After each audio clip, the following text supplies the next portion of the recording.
Yes, people, how's it going? Welcome back to Lily White Lane. Tottenham Hotspur 1, Aston Villa 2. I'm not going to lie to you guys, I'm fuming. I'm not fuming like I was under Antonio Conte and under Jose Mourinho, where we didn't look like we cared in the game and the football was pathetic and boring, and I'd come on this channel and rant and moan about how poor we were. No, I'm fuming because we were so good today, yet didn't take our chances. So many great clear-cut chances that Spurs had and didn't take. Kulusevski's in the first few minutes where he hits the post. He's got to bury that. Udogie's early on in the game. Then you're looking at the second half. Ben Davies' header from point blank range, as I say, pick a side. And the probability of missing is so low because he's right in front of the goalkeeper. You know, the brilliant link-up play between Kulusevski and Son where Johnson slides in and just misses it. There were so many chances today for Spurs to win that game, and we had more possession. We played the more beautiful football. We were the better team, but the difference today was Aston Villa were clinical and Tottenham weren't. Tottenham didn't take their chances. They had plenty of them. Aston Villa didn't have as many, but they took the clear-cut chances that they had. Their first goal, as I say, was against the runner play at the end of the first half. Brilliant head from Pau Torres. In the second goal, their first real clear-cut one of the game, their first real clear-cut chance, and they put it away. It's a great finish from a clinical striker in Watkins. You know, I actually thought we dealt with Diaby really well today, and apart from that goal, Watkins, you know, he was actually held quite well by Emerson, but it's a great finish. It's a great finish, and we come away with nothing. We come away with nothing, which is really frustrating because you feel that we deserved something with the performance that we put in. You really do feel that we deserved something with the performance we put in. Yet, there you go. That's how the cookie crumbles. And that's 3 losses in a row now.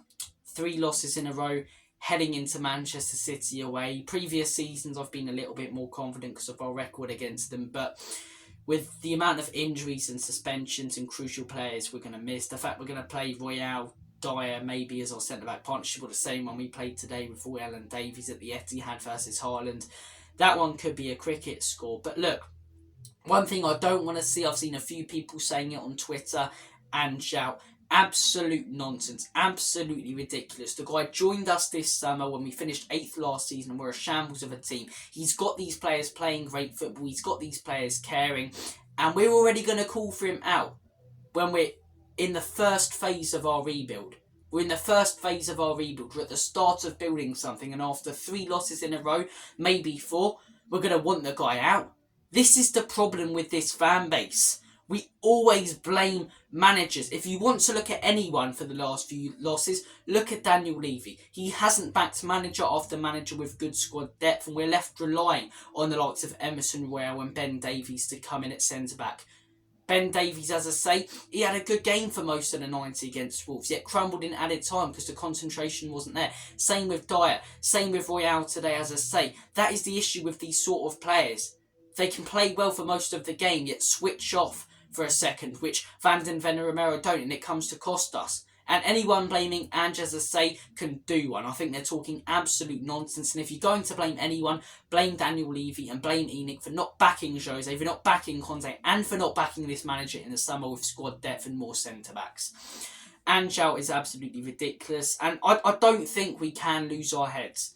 I'm really frustrated today because of the way that the game happened.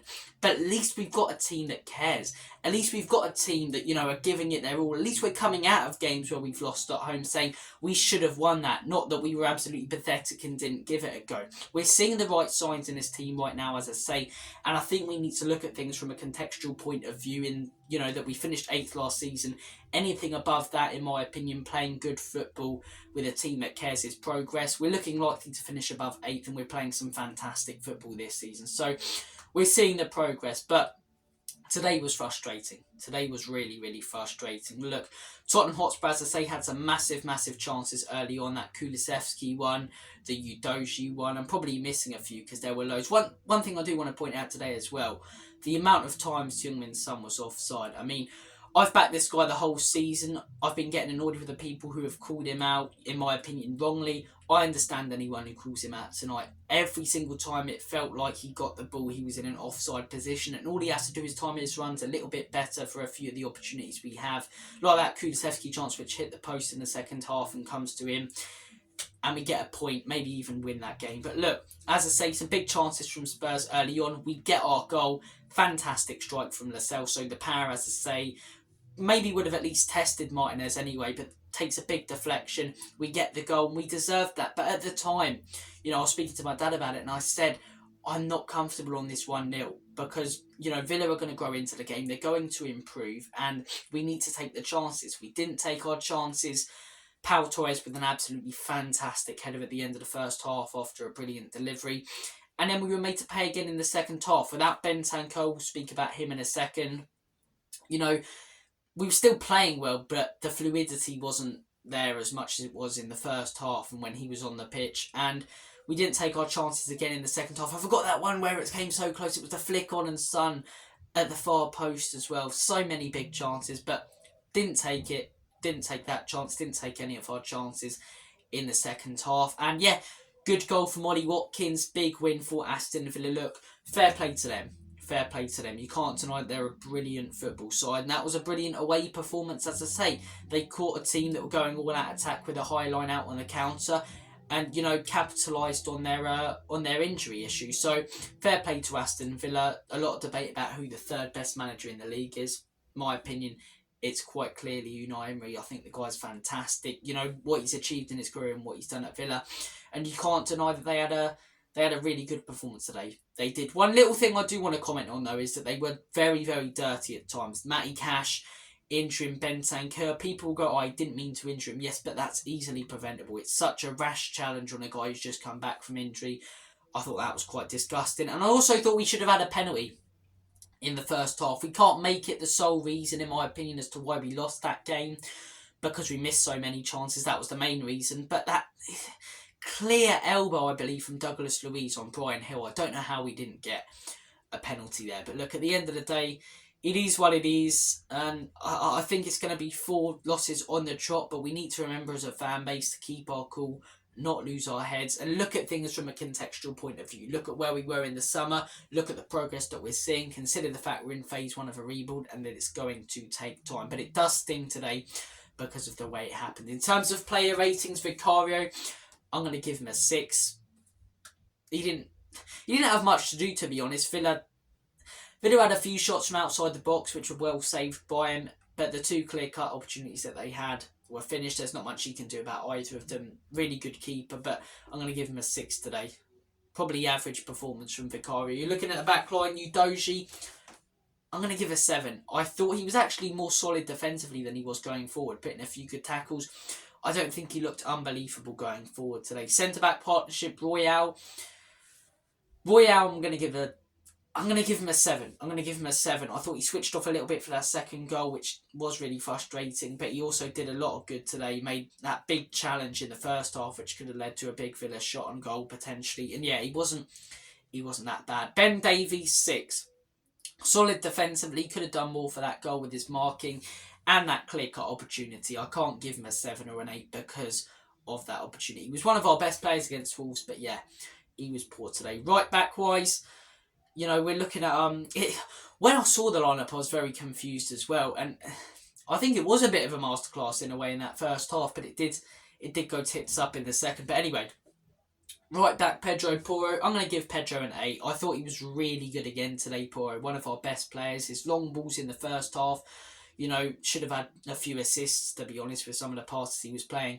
I really like what I saw from Porro. And I really like what I'm seeing this season, as I say. His defensive capabilities have gotten better, and he's gotten better going forward. So, a player who wants to improve himself, I really like Pedro Porro. Midfield 3, Bentancur.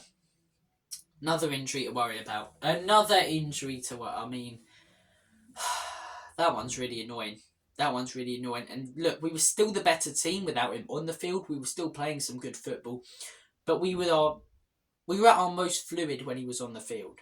The way we were linking up, our best chances came when Bentancur was on the field. He was a big miss, but judging by, the time that I saw him on the pitch, I'm going to give the guy I'm going to give him a 7. Oh, no, actually, I take that back. I'm going to give him an 8, judging by what I saw of him. He looked really, really solid. Hopefully the injury isn't a massive worry, as I say. But yeah, he's going to be a big miss, just like he has been since February, if he is out for longer. Look, Other midfielders. Midfield looked very strange beforehand. Giovanni Lo Celso. I'm going to give Lo Celso an 8. I thought Lo Celso put in a really, really good shift today. Got our goal, as I say. Linked up really well. Didn't really lose the ball much. Very solid performance from Lo Celso. I've been very critical all week of the people who have been saying that we should start him. I was, questioning whether we should have started him or Højbjerg. I liked what I saw from Lo Celso today. I'm going to give him an 8. And I wouldn't be opposed to starting him against City, as we haven't really got many other options. Attacking mid, Kulusevski at an attacking mid. A lot of people, were saying this in a week that Spurs could have done this. I predicted that we'd go with it in our predicted lineup. We did. And yes, we didn't win the game, but it did work out. Kulusevski's been hugely underappreciated, in my opinion, this season. He's gone massively under the radar, and he's put in a lot of good performances. He really has. I'm going to give him an 8. He linked up well, deserved a goal or assist, to be honest, hit the post. Actually, do I give him an 8? No, I'm going to drag that down to a 7. He played really well, did everything, but he has to score that chance in the first 3 minutes. And if we go 1-0 up even earlier, who knows, it's a different game, just like a lot of our other chances. Front 3, Bryan Gil, I'm going to give a 7. Lost it a couple of times, looked a little bit lightweight. It'll always be the same with Bryan Gil, but also looked really sharp at times. Very hot and cold game from him. He was, in my opinion, he was just solid. I think that's all you can really say about Bryan Gil. Did nothing really special, but didn't really do anything poor. We were looking at him going, get him off the pitch. He's not good enough at all. I'm going to give Bryan Gil a 7 in it. Another one who, at least you can look at him now as a potential option. It really is frustrating. We want like a West Ham at home in our next game, or Luton at home, and if we had a fixture like that, I think we'd win. But of course, when we're on our worst run of the season and we've got all these injuries, it's Man City away next. Of course it is. But Bryan Gil, I'm going to give a 7. Heung-min Son linked up play well a couple of times, but I'm going to give the guy a 5. I thought he was offside far too much. Should have timed his runs much better. I was not impressed with how much he was offside 5 or 6 times today, whereas, if he stays onside, he scores. Some of the goals that he scored as well today, which were ruled out. And, yeah, I'm going to give him a 5. I wasn't impressed with Sonny. And I don't think we should all overreact to anything. The guy's been one of our best players this season. But, yeah, he actually had service today. That was the thing. He did have service, but he was just offside. And people go, but...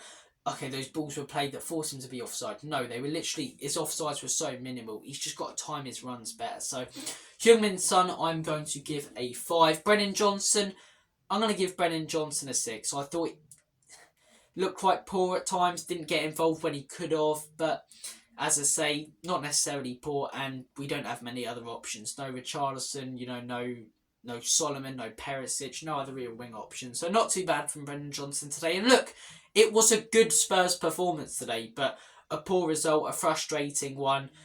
It's most likely looking like it's going to be 4 losses on the bounce. And yeah, not being clinical cost us today, which is really, really frustrating. I was losing my head during the game, but I've calmed down a little bit now. Able to assess the game a little bit better. And yeah, hopefully we can get something out of that City. I really can't see it. I really, really can't see it. I think there's more chance of Jesus coming back to life than that happening this week. But yeah, we'll see what happens. So we've got Manchester City, then West Ham. Hopefully we get back to winning ways. We'll see what happens, man. But we've got to remember to look at things in a contextual point of view, not turn on Ange, not turn on the players. At least we've got a team that cares and plays good football. Thank you for watching this video. Take care, all the best, and as always, come on you Spurs. Enoch and Levy out.